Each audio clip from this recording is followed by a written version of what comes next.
From the Library of Congress in Washington, D.C. I am very honored to be here on behalf of the Arts Endowment to introduce Cristina Garcia.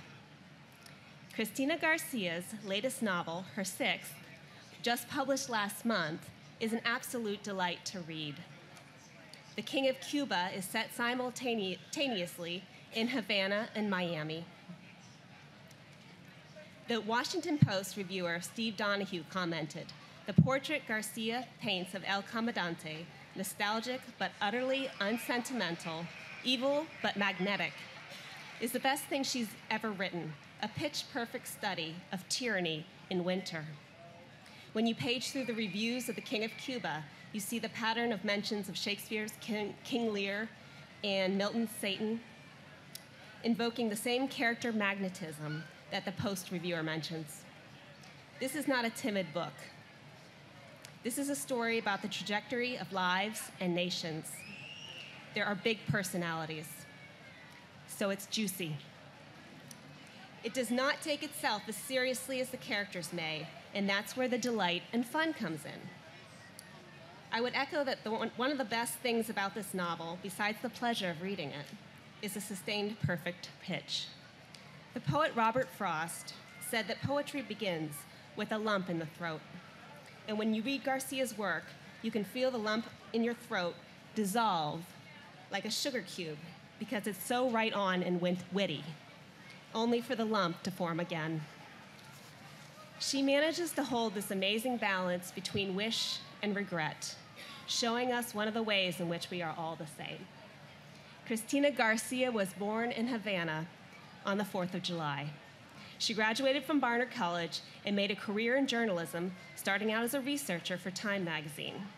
Around the time she made it up to the Miami bureau chief, she started writing fiction.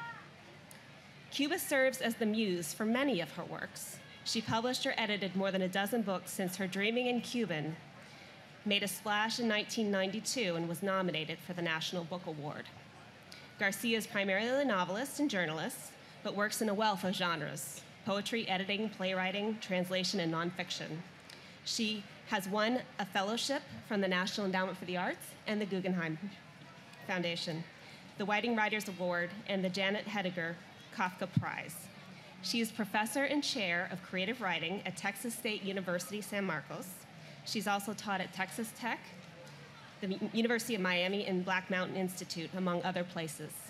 In her spare time, she founded and serves as the artistic director of La Dos Brujas Writers Workshop.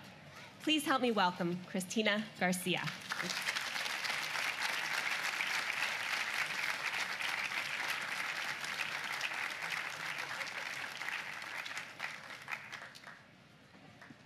Good morning. Thanks so much for coming out on this balmy September afternoon. I'm delighted to be here. I was just reminiscing with Amy Stoll of the National Endowment for the Arts that the last time I was here, I was on a panel that gives out scholarships to deserving writers, and it was 9/11, and I haven't been back since. So I'm so glad to be here under completely different circumstances and celebrating the word with you here. I'm going to do something a little bit different today, which instead of kind of reading at you for half an hour and then taking questions, I thought what I'd do is read just short excerpts from the novel and then take questions in between so we can start the conversation a little sooner rather than later. Does that sound like an idea?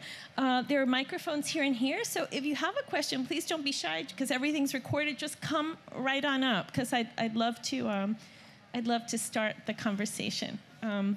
So this book is about two octogenarians, El Comandante, aka Guess Who, and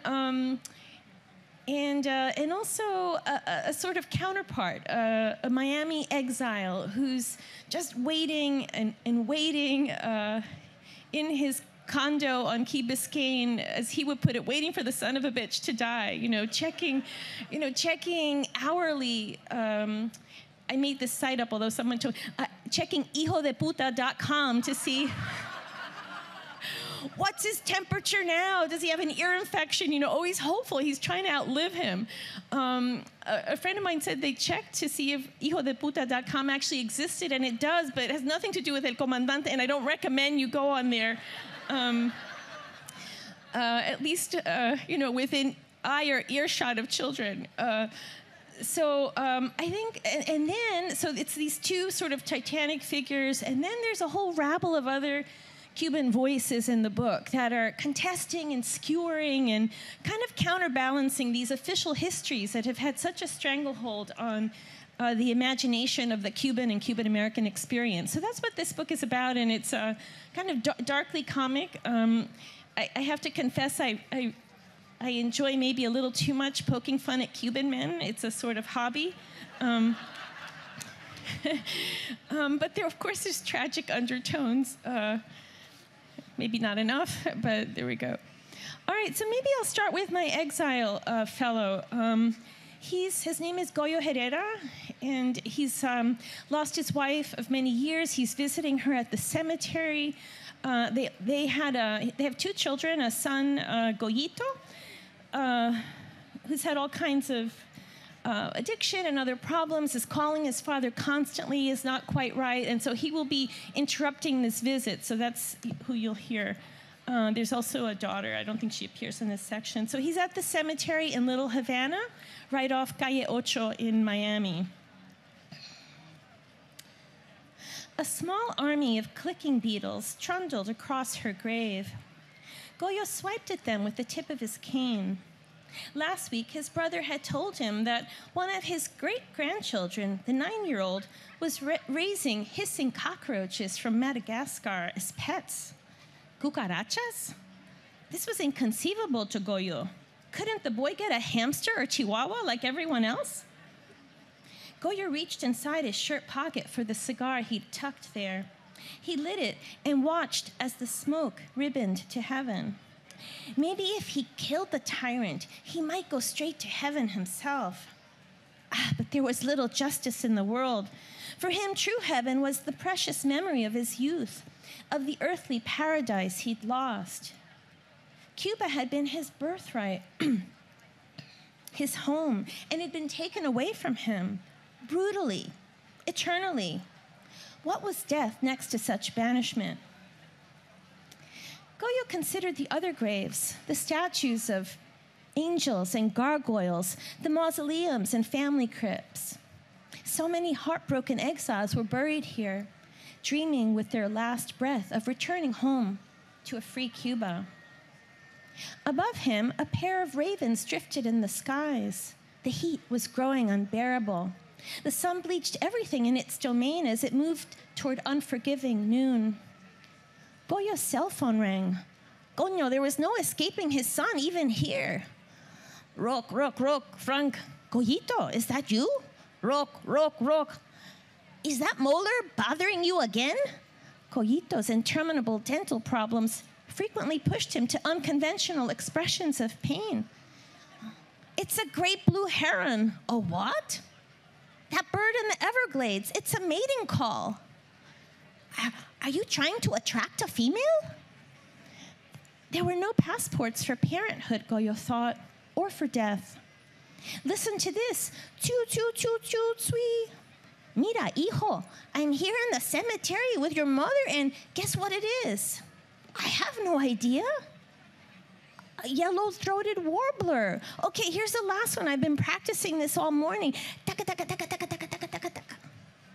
It sounded to Goyo like a maraca, but who knew what the bird was called? I give up.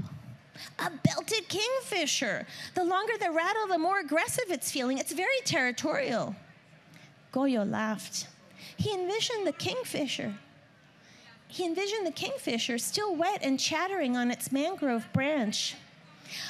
That's very nice, Goyito. Is this a new hobby?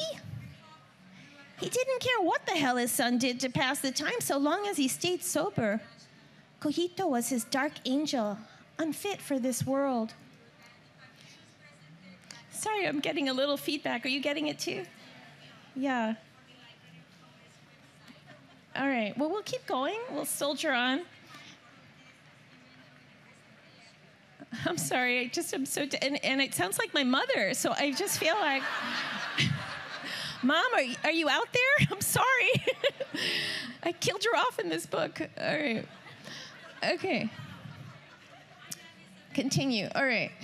Goyito was his dark angel, unfit for this world. That makes me very happy. Let's hear another one. Oh, that's all I've got. I'm working on the black-capped chickadee and the ferruginous hawk. What are you doing at Mom's grave? Having a conversation? Two-way? Well, not exactly. His son sounded good, cheerful even. Maybe his shrink had adjusted his medications. Did you know that the entrance to hell is just a tiny hole in the ground? Is that so? Goyo's optimism sagged. No bigger than the size of a black bean. And how do you know, hijo?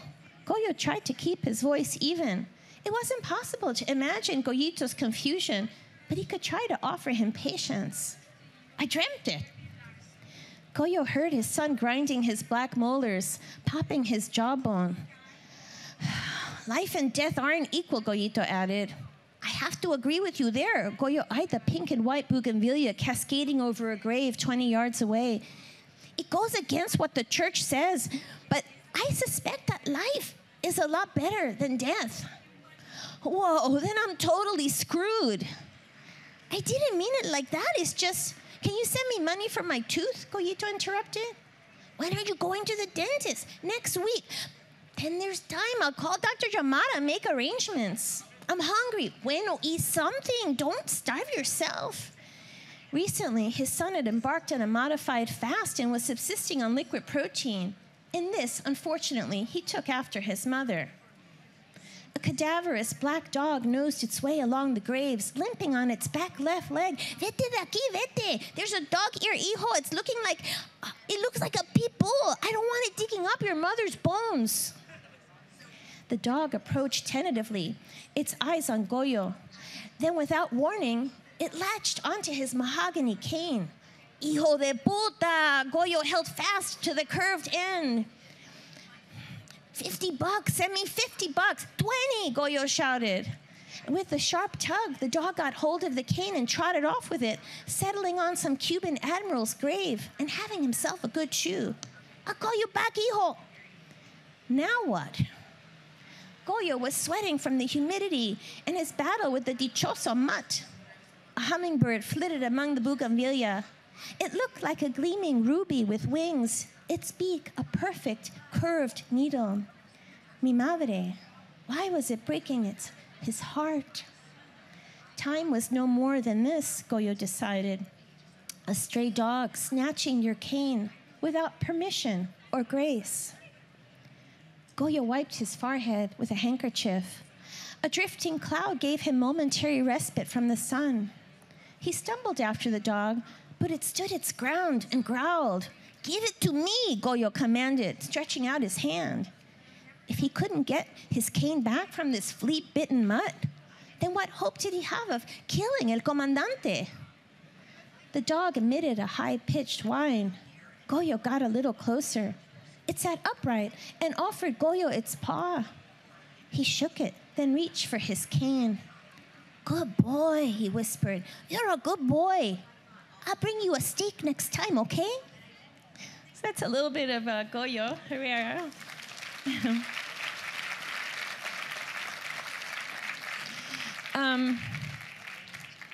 Can you hear okay? I don't know if there's anything we can really do about it. Okay, great. All right. So any quick questions?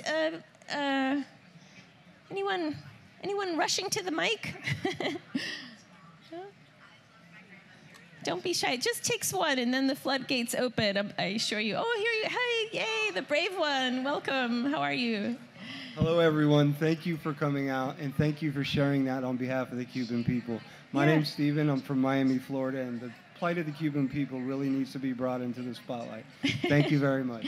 Oh, thank you. All right. Love the Cubanos in the crowd. Here. I've got a question. Oh, hi there.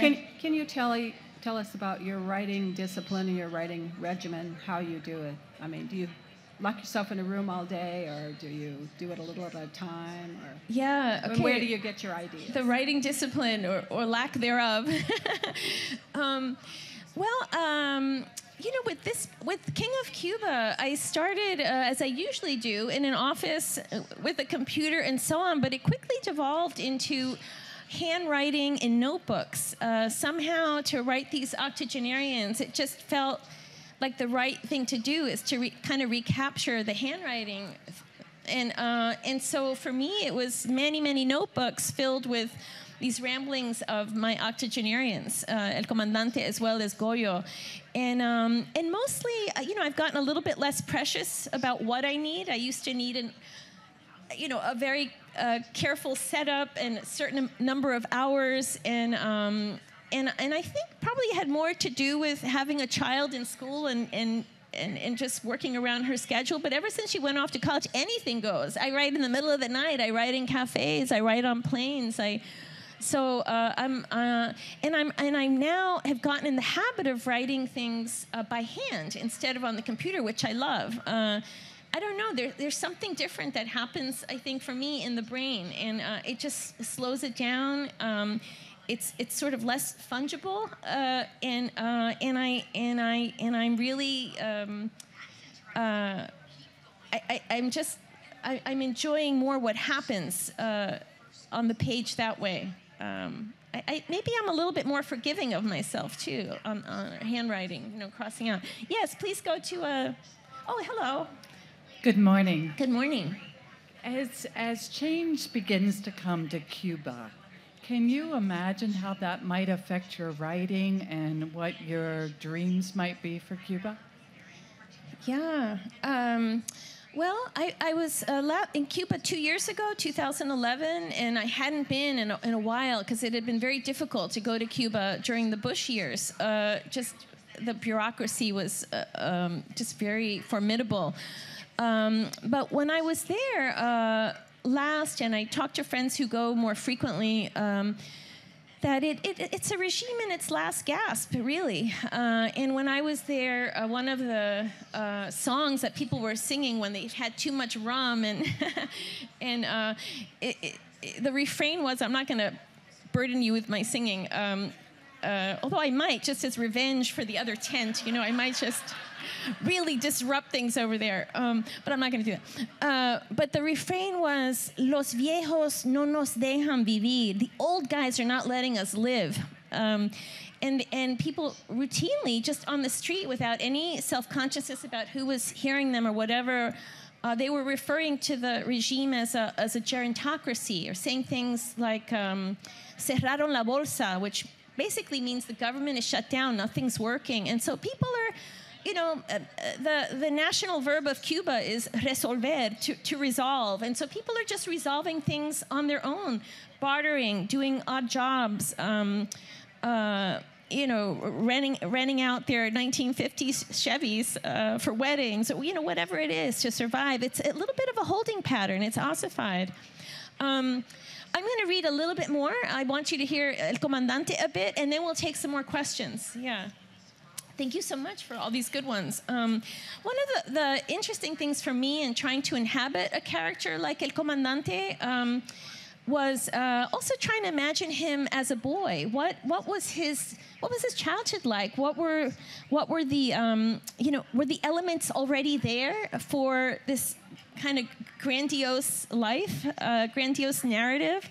I also I kind of loved too, in a way. Well, I did a kind of Fidel Castro immersion program. I read everything I could. I looked at old footage. I could even do a little bit of an imitation of him and the way he caresses the mic, and he has a surprisingly high voice. I tried to internalize as much of that as possible. Then I shelved it to try and write this character in a way who refers to historical events and certain biographical details of Fidel Castro, but in a way is his own, kind of decamped into his own territory, is someone else. But anyway, so the section I'm going to read is just a couple of pages, and it's El Comandante looking back because he loved to say, like no one on the island had bigger cojones than he did, except, of course, his father. So this is a vision of when he remembers of his father stepping out of the bath when he was just a little kid. It's just about a page. The tyrant recalled his first vision at age 4 of Papa's prodigious pinga, steaming like a locomotive after a hot bath, and flanked by grapefruit-sized balls, or so they seemed to him, that hung confidently, hirsutely, where his thick thighs flared. That same evening, as his mother bathed the little despot-to-be, taking care to wash the pink butt of his manhood and dust it with enough talcum powder to make it look like a lump of sugared dough, he worked up the courage to ask, "Mommy, will all of me grow?" His puzzled mother had helped him into his calzoncillos before it occurred to her what he was asking. "Ay, mijito, your pinga will be the greatest in the land, in all the Americas, perhaps in all the world." The boy was cautiously pleased. "Okay, the greatest, but will it also be the biggest?" His mother grinned, eyes shining, and brought her lips so close to his that he inhaled the garlic from that night's ajiaco stew. "Don't you doubt that for a second." The pint-sized tyrant's chest filled with pride, and he strutted off to bed with big dreams, the biggest of all. He imagined his pinguita growing and growing until it floated high in the skies. A massive flesh-toned dirigible, draped with parachute huevones and a proud snout that served as the control room for the whole impressive operation, and that nobody, not even the Yankees with their warships and gun batteries, would ever dare shoot down. Good. Thank you. "Good night, mi amor." His mother kissed him on the forehead and gave him an encouraging pat. "Sleep with the angels." "Good night, Mommy." And with that, the pint-sized tyrant rolled over and fell deeply, happily asleep. A little bit of the tyrant as a boy.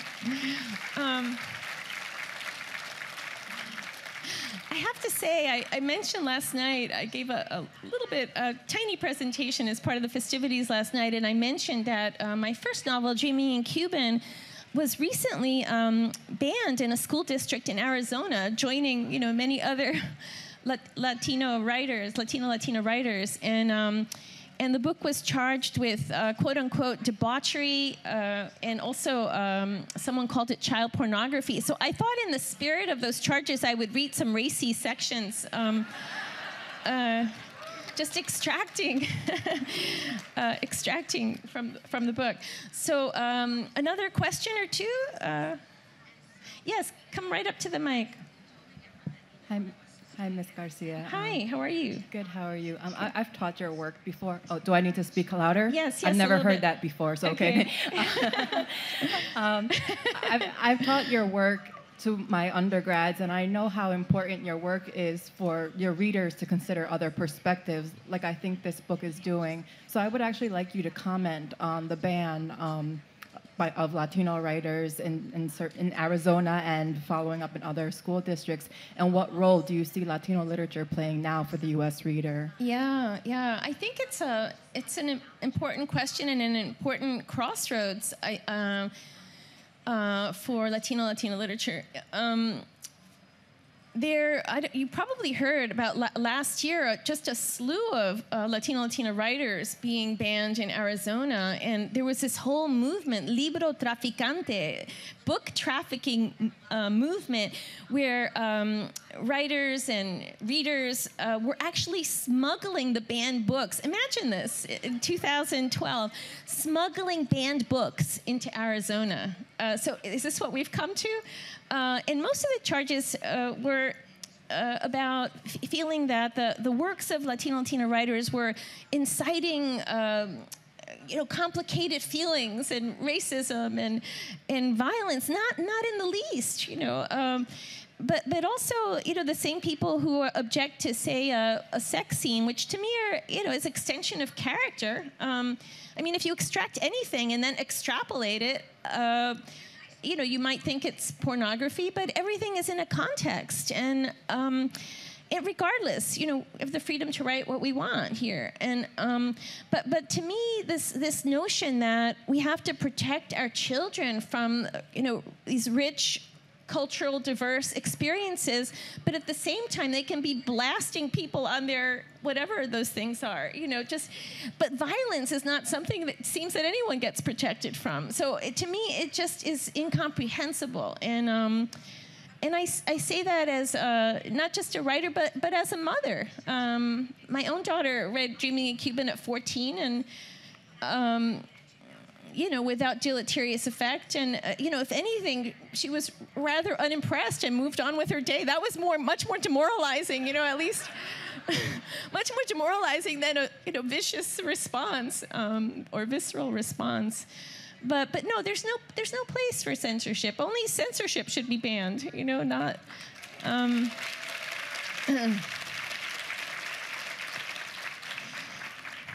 Yes, question. Hi, I appreciate hearing from you today. Thank you so much my pleasure. For being here. Yeah. I also was in Cuba in 2011, and I'm going back again in a couple months. And you're right, this whole idea of resolving is a big idea there, how we resolve, because it's not working. There's almost a shadow capitalism going on now. So how do you, as a thought leader, Cuban-American thought leader in this country, help sort of shape and drive the future of Cuba, because it will be changing very rapidly, as we know, in the next decade? Yeah, I don't know that I have a kind of any kind of specific role except to write and chronicle all of the curious, incongruous specificities and details of what I see and what I experience. I don't purport really to speak for Cuban Americans, or I don't have a public role that way. I do it between the covers of a book, and that really years ago when I was a journalist, I interviewed the Peruvian writer Mario Vargas Llosa when he was running for president of Peru, and he said to me, what I'm doing now, because I asked him about this whole public and private experience, and he goes, what I'm doing now, you're looking for the common denominator when he gives speeches in the Amazon, or presses the flesh, kisses babies, and do the things that the politicians do to get elected. But he said, when you're writing, you're just seducing one person at a time. And so that's a very private matter. It's two sensibilities engaged often ecstatically over time, and that's something that's very intimate. That it just does. You don't broadcast it out in the same kind of way. But if you're lucky, to touch people or to have it resonate with people, it's very, very different than those who will go in and change and figure out the future of Cuba. I'm more of an observer in that sense. But all right, so let me read maybe a voice or two from this rabble of Cuban voices that I was threatening you with earlier. There is all these voices came to me after I had, for the longest time, this book was alternating perspectives from these two titans. But it was feeling to me a little bit of a hostage situation. But when I went to Cuba and I put my ear to the ground and was, I just heard so many perspectives and voices, and I got so much sensory input that when I was still in the airport in Havana, when the voices started coming to me, and over the next month or so, about 140 of them came, and I winnowed those down to 30, 40 voices who appear in separate little sections, footnotes, throughout the book. This one that I'm about to read, called Frank Bais's Shoes, came from a visit I made to the Museum of the Revolution in Havana. By the way, there's no mention of the Cuban Missile Crisis in that museum. It's so interesting, but many rooms on the Bay of Pigs, which was absolutely fascinating. But in each room, there was a kind of desultory guard, kind of they don't have iPhones, so they weren't distracted. It was just I just imagined what one of these female guards might have been thinking. Again, on the debauchery theme here. This is called Frank Pais's Shoes, or Chus, as we say with an accent. So this is Fidelia Gonzalez, museum guard. I guard the room at the Museum of the Revolution that contains the shoes that Frank Pais wore on the day he was executed. I stare at those shoes a lot, 8 hours a day most days, and I've grown, what is the word? Not fond of exactly, but identified with those shoes. Heavy and large for a man, neither heavy nor large, and whose life was snuffed out, puff, like a breath extinguishing flame. There are other items in my room at the museum. You might recall, if you've been here, the torture instruments used by Batista's henchmen to pull out prisoners' nails. Other contraptions for this and that. But to me, the only things that matter are Frank Pais's shoes. Oh, I've dreamt about those shoes and the baby-faced man who wore them, a legitimate hero of the revolution. Who talks about him anymore? Like his shoes, the memory of Frank Pais has faded, and I am left wondering what it would be like to try them on, to feel the shoes, as it were, of this great forgotten man. Let me confess, I am in love with Frank Pais. This dead man, this once vibrant hero, who I imagine would have been a tiger in bed. I like my men dominant, bien machos. Take me, tell me what to do, a slap or two, and I'm happy to serve. My husband, he's too weak for me, too gentle. Sometimes I think, if only he could wear Frank Pais's shoes for one night, to bed with me, I would die of happiness. Thank you.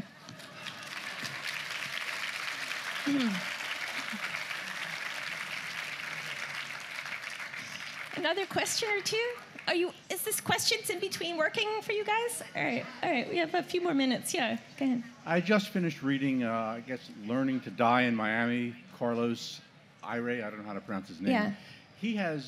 He writes with such hatred of what Castro did to Cuba. I think he would never go back, no matter what happened. Is that a typical reaction of people that have left that you would feel and agree with, or not? Yes, I think it's generational. I mean, I left Cuba when I was 2.5, so I had no direct memories, and so I was more in the direct wake of my parents' loss and their hatred. I would say that's not too mild a word, but something else in my family, which many Cuban families share, is all of my mother's family stayed behind by choice.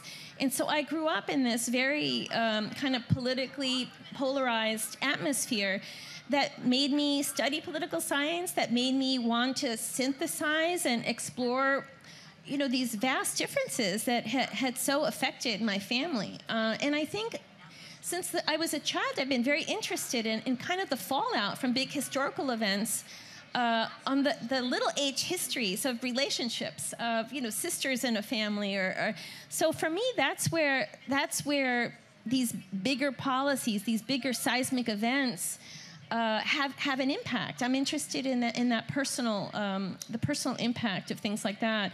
Yes, I think Carlos Ida, if you also read Waiting for Havana, his first book, he was older. He lost an entire childhood. He was sent away on what was called the Peter Pan program.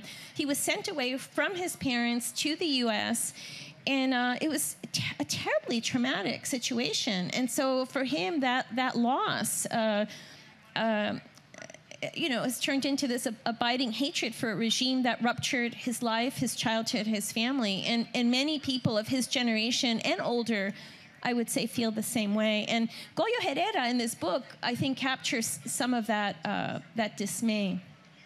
Yes? Hi. I'm curious what you feel has influenced your writing. And I know you worked as a journalist and a reporter.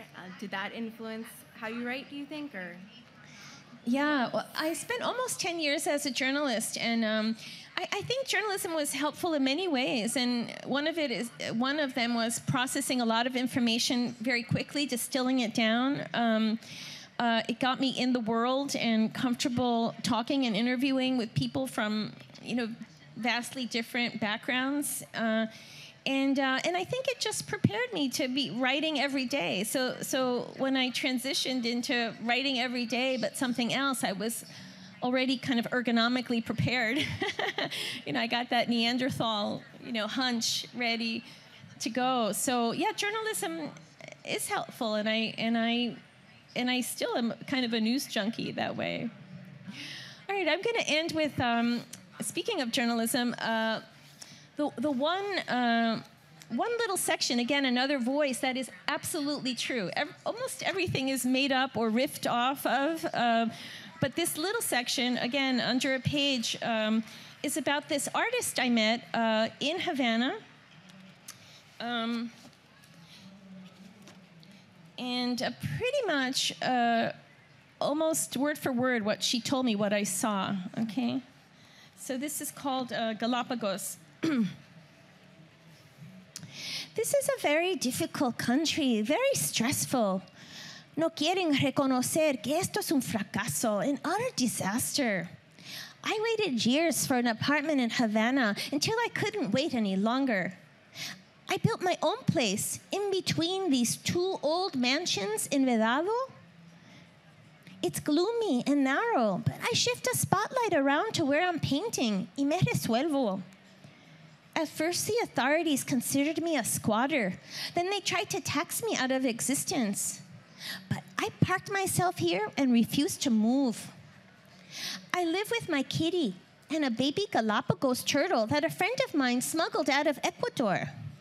Sometimes I take Piquito to the park so he can sun himself. They tell me my turtle will live 300 years and grow to the size of a Volkswagen. God, I sounded German there, Volkswagen. But what's the use of worrying? Nobody knows what tomorrow will bring. If you chuck Piquito under the chin like this, see? He bobs his head. He loves that. My paintings, naturally, they have a sinister air. They're my hallucinations, my nightmares. Right now, I'm working on a series called Buscando carne en La Habana, looking for meat in Havana, meat, of course, in all respects. It's these disgraces that I'm driven to paint with my medieval palette. One disgrace after another.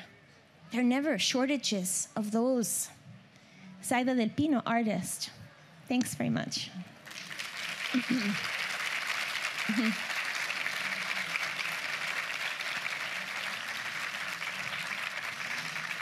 So thank you. So I actually was in this little treehouse where she had jerry-rigged an apartment, and she did have a baby Galapagos turtle. It was the cutest thing, and it was eating from the same dish as the cat. Who knew that they could, have the same diet? Maybe, I think we're almost out of time, but we have time maybe for one last question, and then we'll call it a day. And come visit me at the signing booth. I'd be happy to chat some more individually and dedicate your books. Yes, last question. Thank you. I was wondering, do you have a mixture then of real people that you've met and then fictional characters? Because it sounds like you kind of do a little bit of both. Yeah, well, for the most part, I don't know if everyone heard the question, what's the mix of real and fictional characters? That one section was absolutely real. I didn't make up anything in that. And it's probably the one unalloyed piece of truth, as it were, facts there. Most things are a mix of, impressions I've gotten, people I've met, and my getting wilder imagination. And as I was describing what I did with El Comandante, I have a sort of rubric of facts or experiences, but those to me are just sort of the jumping off point for the fictional possibilities. In the end, I write what serves the story, not the facts. And on that happy note, thank you so much for coming out. Hey.